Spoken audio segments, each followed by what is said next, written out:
Welcome back to chapter 222 of Pirates of Savannah, the audiobook. Hope you're enjoying it. It's been a fun ride.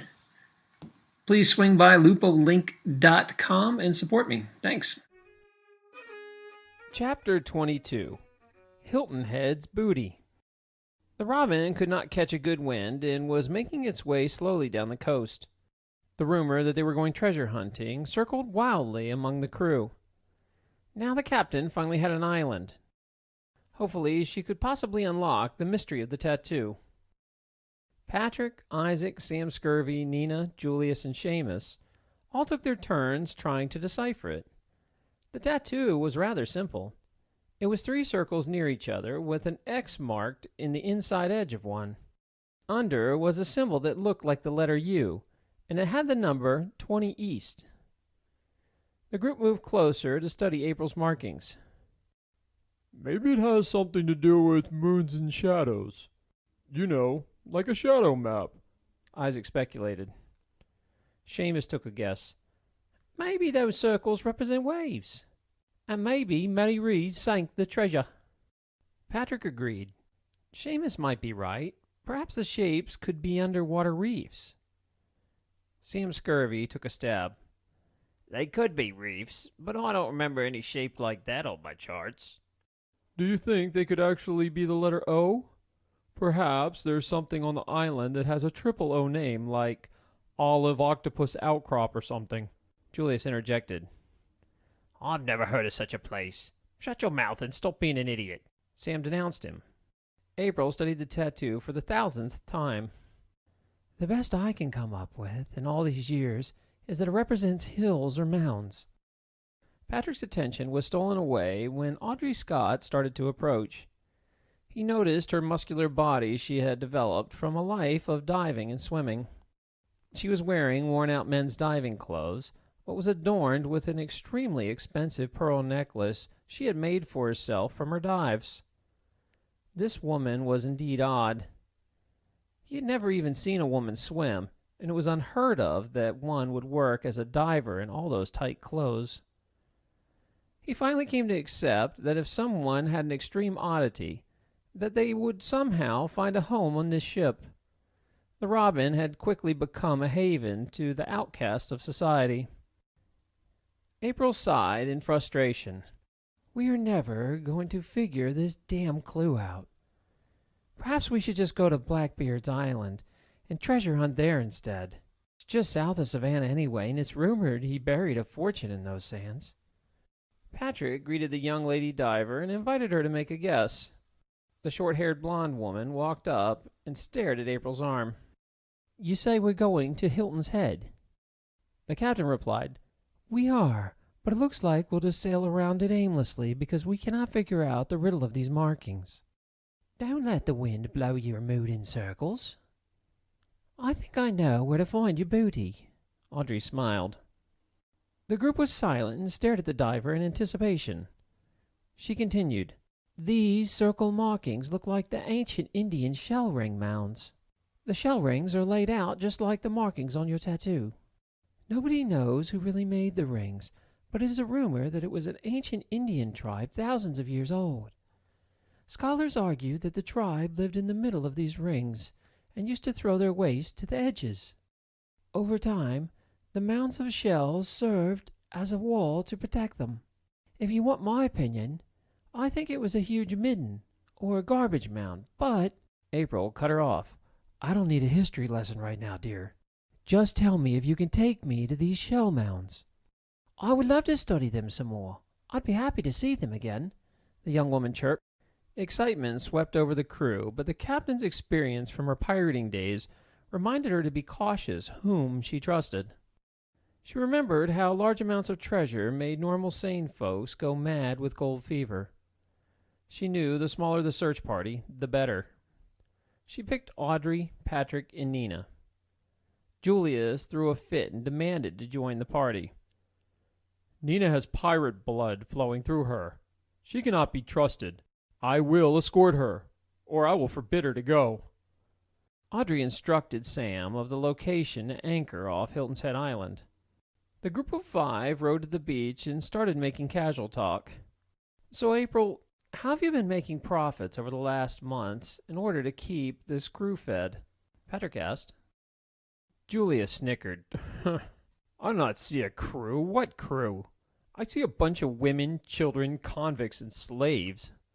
You best be keeping your tongue tight when talking about me crew. Yes, most of them might be women, but they've been trained in ways of sailing now and are getting damn good.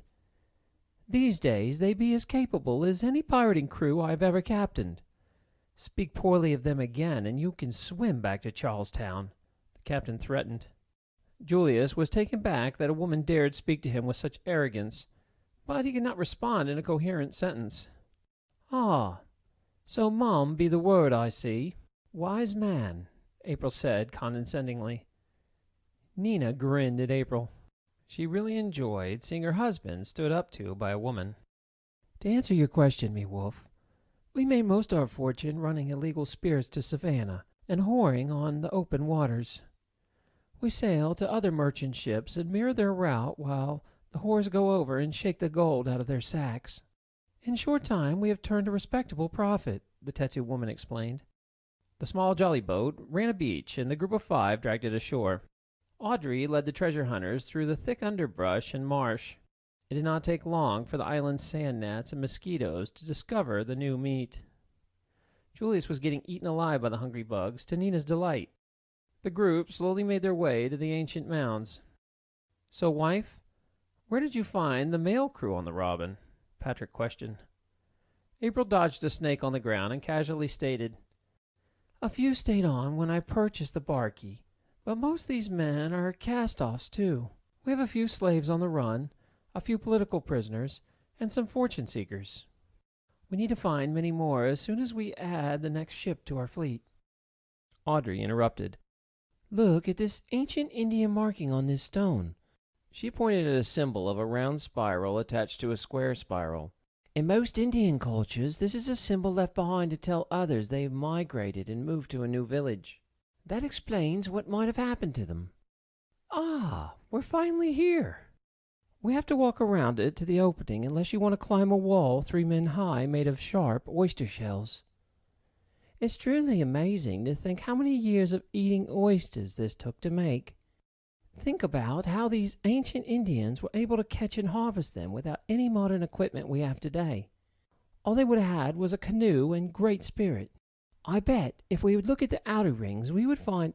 The captain cut her off. We be here to find gold, lass. Not to answer age-old questions about dead Indian cultures. Audrey sighed. I want to come back here soon after you recover your booty. I hope you can drop me off for a few days to study. They walked into the entrance of the massive ring and took the view in. The tattoo woman gasped. You're right, Audrey. It is impressive. I'll definitely let you come back and look around. Now, let's look at this tattoo. Are you sure that this be the right ring, Audrey? Yes, Captain, this is it. Where shall we dig? The blonde diver replied, That is what this old pirate symbol means, dear. It looks like a fancy letter U with a number. That is a symbol, meaning we need to look for a seat, and we be needing a compass now. Everyone spread out. We are looking for a seat either carved out of the shell or on a rock. April Reed commanded. The group searched for a half hour in the hot sun until Nina called them over. I found this large rock, and look here, a letter U is carved in it. This has to be it, Aunt April. The captain carefully removed the compass out of its binnacle and sat in the indentation worn in the great rock. She watched the magical powers of the compass point north, and then found dead east. She stood up, staring at the compass, and started pacing. 18, 19, 20. Get your spades out and let's find Mary's gold. The excited group dug a hole at a frenzied pace until Audrey's shovel hit something with a thud.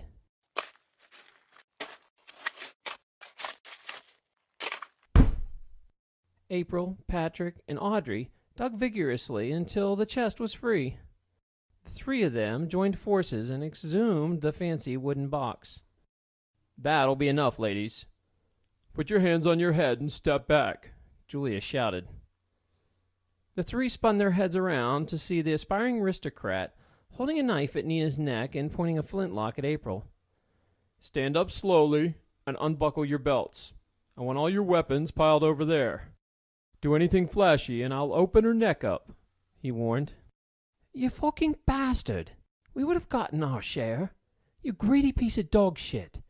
My aunt did not have to give us anything at all. Nina spit as she helplessly tried to wrestle from Julius's grip. I only married you because I was paid by your ward. With this gold, I can leave you and finally live the life I deserve, he spit back. The three stepped away from the chest and did what they were told. A pile of pistols and blades was now on the ground. Step far away from your weapons. Now, Captain, go unlock that chest. The tattooed woman walked over and kneeled down in front of the heavy wooden box. She slowly pulled out a skeleton key from her dress. She examined the chest slowly until Julius lost his temper. Just stick the fucking key in the front there, he ordered angrily. This is just a dummy plate. It's not a real lock. It's to keep shit-stains like you from knowing how to open them. April cursed.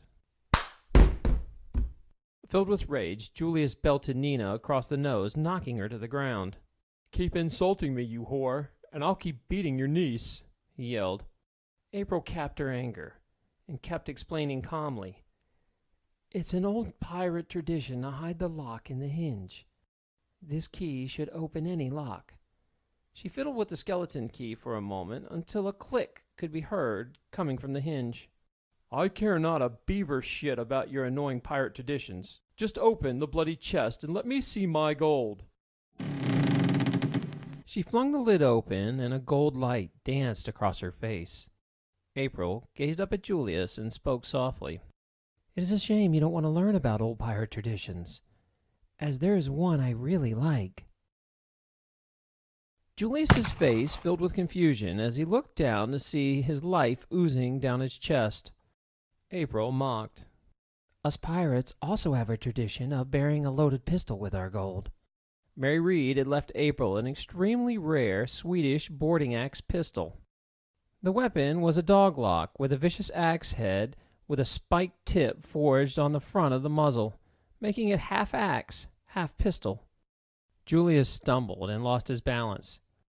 He raised his firelock and was desperately trying to steady his aim when Nina rose up and punched him in his testicles. The captain used this distraction to make her move, and she swung the axe pistol at the man's firelock. A pinwheel of blood showered Nina and April as the arrogant man's pistol in hand went flying through the air. Julius doubled over in pain, but still tried to move into a killing position with his knife over Nina. April lunged forward, driving the spike of the axe head through Nina's husband's eye. The body fell limp into the sand and shells. Nina stood over the dying man and kicked him again. I hope the devil has his way with you, Julius. Her husband's hands and feet twitched while he lay face down in his own pool of blood. Nina spit on his body as his soul left it. The niece ran over to the aunt and hugged her as she cried. The two embraced while Patrick grabbed his musket and checked the body to confirm it was lifeless. Nina's mood quickly changed as she wiped away the tears with her sleeve. Leave that piece of shit for gator food. How rich are we? The four closed ranks around the chest, and their eyes lit up. The chest was filled with a collection of gold and silver coins from all over the world. Leather pouches of pearls and rare gems were buried in the heavy rounds. Fabulous necklaces and rings were mixed in pokes of pearls. More treasure than they ever imagined would be in an old wood chest. The group was giddy, jumping up and down like children. April reached in the pile of jewelry and handed Audrey a large, elegant ruby pendant. This would look good hanging on your pearl necklace. Take this matching ring, too. You've definitely earned them. Thank you for helping us recover this booty. Now we return. We must keep this quiet from the crew. Even though I trust 'em, gold gives people a fever. Just look over there. She spoke gravely as she pointed to Julius's corpse. Everyone nodded and agreed to tell nobody the contents. She closed the chest and asked Audrey to hide the pendant for now. The wooden box was so heavy it took all 4 people to carry it. The group would walk a short ways and then set the chest down to rest. It took all day to get the booty back to the Robin. They talked as they shuffled along. The niece stated to her aunt, "I can't believe that pistol axe actually fired. The powder had to be primed for over a decade." "Well, your mother followed another pirate tradition. She stuck a large bag of salt next to it in the chest to keep the powder dry. If you keep asking all these questions, soon you'll know all our secret tricks." "I've been thinking, Aunt. I don't want to go back to that life. I want to stay with you. So instead of giving me a share of your treasure, I'd rather you keep it. I would like an interest in the profits of your new ship you're getting. I want to invest this gold back into you," the niece offered. "That is a very wise idea, niece. Once you spend this gold, it'll be gone forever. But buy a business, and the gold never stops coming. I'll work out a fair offer for you." April Reed smiled. The group loaded the jolly boat and returned to the Robin. They did their best to hide the chest and covered it with a large cloth, but the crew obviously saw something heavy being lifted and loaded aboard. The 4 tried to carry the wooden box to the captain's quarters without attention, but failed miserably. Once the swag was safely in her quarters, she beckoned for Sam Scurvy and Isaac. The men ran down to her chambers in excitement. Isaac looked around, confused, and asked, Where's Julius? "Oh, it was terrible. The gators got him." Nina smiled slyly. April cut in.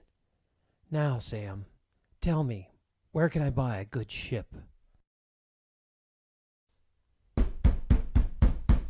Marion was startled at the sound of pounding on the door.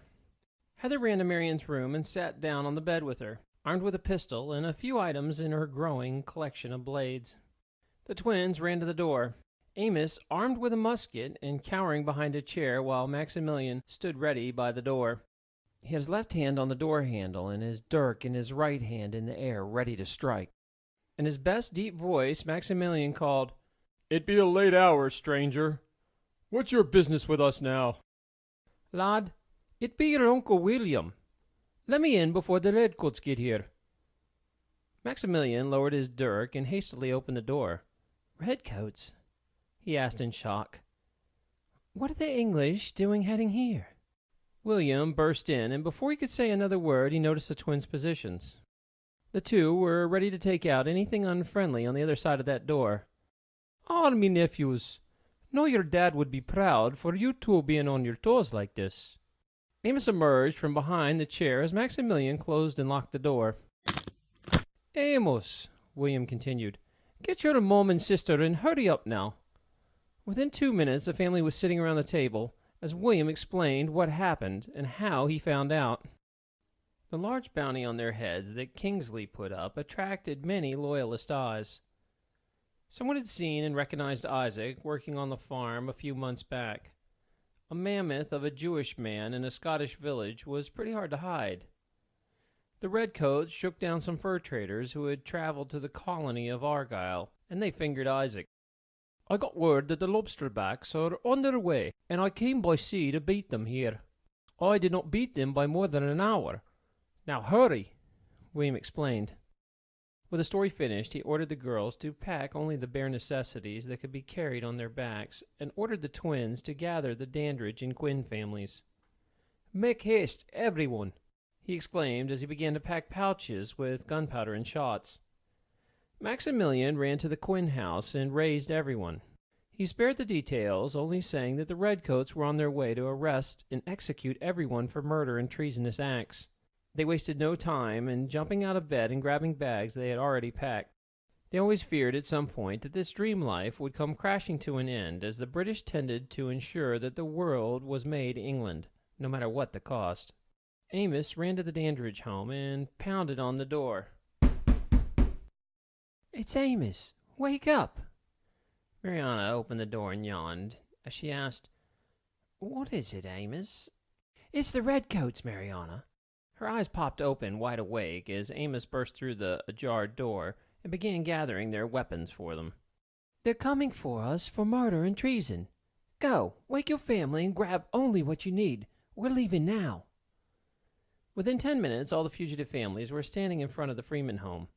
Heather looked back at the home she had learned to love and the life of freedom she had grown accustomed to.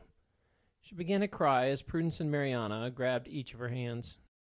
The inseparable trio walked together as the Quinns' cart and horses began to move to the path which led to the nearby coast. The twins walked out in front, fully armed and fearless. Nothing would stop them from their solemn duty of protecting this hurriedly packed group of families. They had lost their dear father and would lose no more. Marian stood staring at the moon. William walked up to her and put a reassuring arm around her shoulders. "That baby of yours will do fine, lass." "Oh, of that I have no doubts." She smiled at William. Her gaze turned back to the silvery moon in the night sky. "I can't decide if I want to bless or curse this moon for being full tonight. I'm grateful for the light for our journey, but I fear it makes us an easier target for the British." "'Tis a blessing, Marian. Never forget Duncan's always watching over all of you. He'll guide you when you need guidance and protect you when you need protecting." The two hugged, and Marian fought back the tears welling in her eyes. "It'll be all right, lass. Now let's go." The pair began to walk away from the house when Marian stopped and ran back without a word. "Marian!" William shouted after her. "Come back. What you doing, you crazy lass?" He followed her and grabbed her by the arm. "Turn me loose, William. The books. I left the books. I have to go get those books." He let go of her arm and nodded. "Aye, but make it quick." William suddenly felt a chill run up his spine as he made his firelock ready. "Thanks for the warning, Duncan," he muttered under his breath, taking aim at the brush he first emerged from when coming to evacuate the families. Marian had a leather bag containing the now sacred Books of Liberty baptized in Archibald's blood. She too had received the chill, the omen from her dead husband of danger looming. She quietly stepped on the porch to see William aiming at something on the edge of their property. "William," she whispered. "Stay put, lass," he said quietly. "I'll draw them out, and when they get their first round shot, you run for it and outleg 'em." "I'm not going to leave you, William," she shouted through a whispered tone. "No, you won't. I'll be right behind you, I swear it." William stepped off the porch and into the moonlight. Marian watched helplessly and rubbed her stomach, as if to tell the baby it was going to be all right. The baby knew something was amiss and would not stop moving inside her. With her other hand, she was clenching a bag of books tightly and held them to her chest, as if to tell the books it was going to be all right. "Fire!" came a disembodied command from the tree line. There came a series of shots with puffs of smoke rising into the moonlight. William fired his musket simultaneously and heard a man scream in agony. "Ho!" William shouted as Marian ran past him. "Got one of your pathetic bags of rat shit," he shouted, taunting his dropped target. He ran behind Marian, claymore now drawn, trying to escape the next round of shots. Marian and William ran hard and cleared the field in time. Marian felt a sudden rush of panic as she suddenly realized that she could very well soon be watching her children die just as Archibald had died in front of her. "Run!" she screamed, tears streaming down her face. "Run, they're here!" "We heard the shots," Mr. Dandridge said as he met William and Marian, carrying an extra loaded musket for William. "Mariana, take this and hop into the cart. Get it reloaded quickly," he commanded his daughter, handing her William's musket. "We've got such a long push to the coast. We'll never make it." Prudence began to weep. "Now is not the time for panic, dear," her father said as he embraced her with his free hand. "Now let's get that musket loaded and get these horses running faster." Patrick stood in awe of the swamp before him. "I can't believe this, Isaac. Another damn swamp? I'll be more than happy to spend the rest of my life aboard the new ship of the line and never have to see another bug or swamp again." "You really need to stop whining," Isaac said. He was no more thrilled to be traipsing through the swamp than Patrick was, but whining was not going to accomplish anything. We'll all be happy to be together again and welcome that new child into this world. So let's get moving before we miss the birth. Patrick let out a big sigh. You're right, my old friend. With a pat on the back, he began to fight his way through the swamp, trying to find some higher ground. April and Sam were back at the Cape Fear dock, trying to buy a larger ship. The model was called a ship of the line, with more cannons than the Robin, which was only a mid-sized galleon. The two ships would hopefully be able to comfortably fit the increasing number of people that were being taken in by April and her collection of social outcasts, which she called a crew. I do miss playing Hush Puppy with our mutt version of Garland, Patrick said. He remembered the days of living in the swamp, stealing arms and cannons from Oglethorpe's clumsy attempt on the Spanish. That was a good dog indeed, Patrick. But I must tell you, I like the real Garland much better. There was no concealing the smile on Isaac's face now. Patrick said, half smirking, I know that if things should go that way, you'll be good to my sister. I have your blessing to court her, then? Isaac asked. My blessing?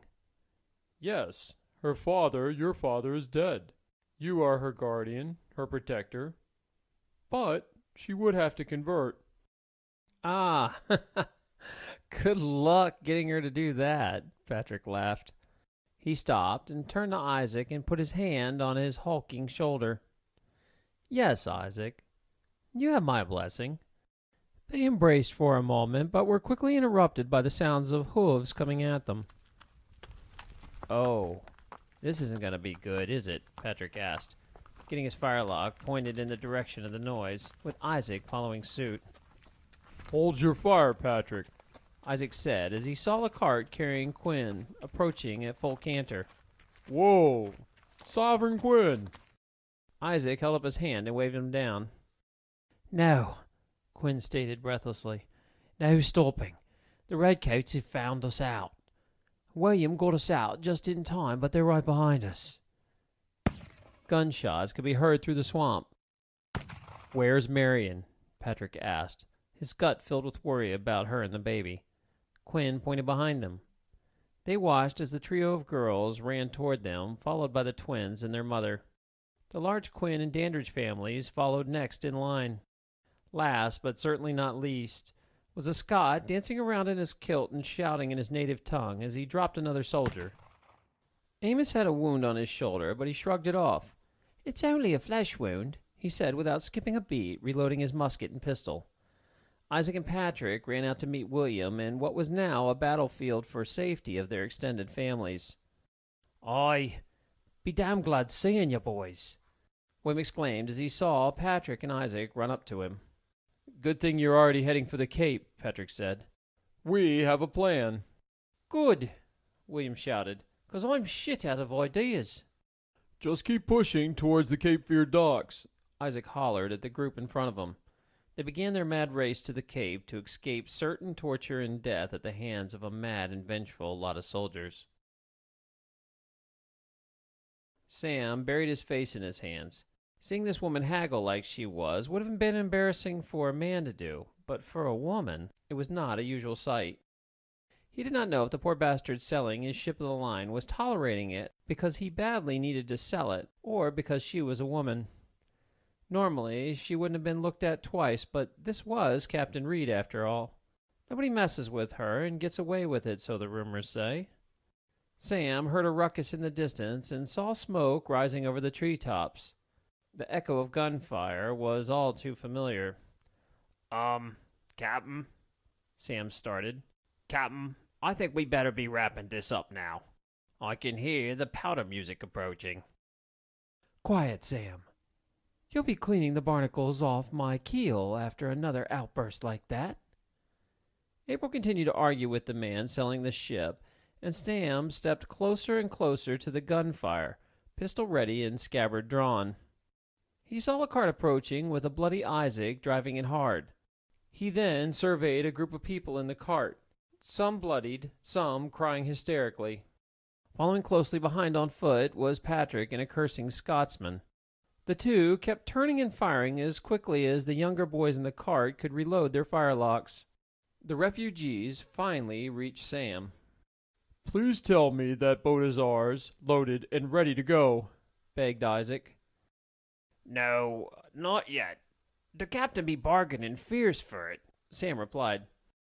Patrick heard Sam's reply to Isaac and curtly stated, "Not for long, and not if I have anything to say about it." He ran toward April and stated commandingly, "Captain, let's wrap this up. We need to leave now." April turned to him, aggravated that he would dare speak to her like that in front of business. "Me wolf, I'll go when I'm damn well good and ready. Not 1 moment sooner." She turned back to the sailor of the ship, who had taken notice of the bloodied group and gunshots in the not-so-distant distance. "All right, then," the man shouted. "Fine. Just get the hell away from my docks before you cause me grief." The seller wasted no time and dragged the heavy bag of gold off the ship, disappearing into the darkness. April grinned and turned to Patrick with a smile of victory on her face.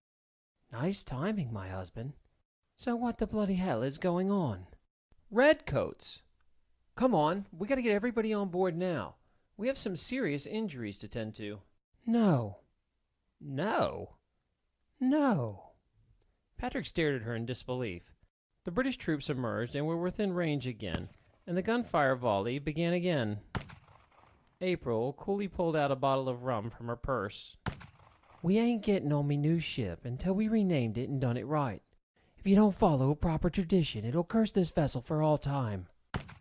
Patrick snatched the rum out of her hand and ran to the massive ship bow. "I name thee Archibald's Vendetta." He smashed the bottle, and rum ran all over the side and down into the salty waters of the Atlantic Ocean. "There, it's done. Now get on. We're leaving now." "You are so handsome when you try to exert authority. But no, not yet. You only poured the rum into the sea and never poured it on the deck. We need more rum," she criticized. "For shit's sake, where am I going to get more?" her husband belted back. As if on cue, a British bullet struck the cargo barrel full of rum sitting on the deck. It sprayed the sweet spirits all over the deck boards. "There, the bloody lobster bags helped us out. Now come on, everybody, climb aboard," he shouted. April shot him daggers out of her eyes in response. The rest of the group was already clambering on board, as April and Patrick had what was, to be sure, the first of many disagreements. Sam and Isaac ran below deck to ready the cannons as their families tried to take cover from the gunfire coming at them from the dock. Patrick and April continued their back-and-forth heated debate over the name of the ship as the crew prepared to fire a cannon at the dock as they departed. Mr. Quinn unleashed the sails as quickly as he could, and Sam joined him.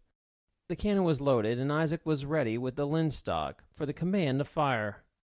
The large vessel was pushing the limits of the shallow docks as is, and the sailing master would have to be very careful not to run her onto a hidden sandbar.